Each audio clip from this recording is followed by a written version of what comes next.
ჩვენ მგონია რომ მარტო ნარკოტიკი არ არის მარტო ნარკოტიკი 21 საუკუნემ ბევრი სხვა დამოკიდებულება მოიტანა ვიდეო თამაშები ინტერნეტ დამოკიდებულება გაჯეტზე დამოკიდებულებები ეხლა ხელოვნურ ინტელექტზე დამოკიდებულება რომელიც კიდევ უფრო გამძაფრდება და ადამიანები უბრალოდ ვეღარაფერს ვეღარ იზამენ თუ ხელოვნურ ინტელექტს არ კითხავენ და ასე შემდეგ ყველა ეპოქას აქვს თავისი გამოწვევა ყველა ამ გამოწვევას სჭირდება ადეკვატური პასუხი და ადეკვატურად მოქცევა და უნდა იყოს ლაბილური ამ გამოწვევებთან. თუ არ იქნები ლაბილური ამ უნდა პირველ რიგში შენ შვილს და შენ ასე ვთქვათ მომავალს უნდა ასწავლო და უნდა მიახვედრო რომ ბედნიერების შეგრძნება არის სუფთა ჰაერი შენი ქვეყანა, შენი მშობლები,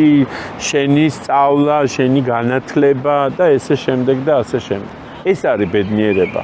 რომ შენ გაქვს პერსპექტივა, შენ სწავლობ, იმიტომ რომ ხვალ იმოგზაურო და არ უყურო როგორ მიტინგებს, არ უყურო დარბევებს, არ უყურო ერთმანეთის ლანძღვას, არ უყურო ეს ხო ყველაფერი მოქმედებს 30 წელი ვარ ესე გავიზარდეთ მეც და ლადოც ვიცი. მუდმივ სტრესში, ხო? მუდმივ სტრესში. აი გონია რომ აი დასტაბილდა და აი ხვალ უნდა უკეთესობისკენ წავიდეს და მოდის ახალი ტალღა. ნუ ეს არის დაუშვათ ამ ქვეყნის დიდი უბედურება, მაგრამ ჩვენ ვქმნით ამ უბედურებას, სხვაგი არავინ არ ქმნის.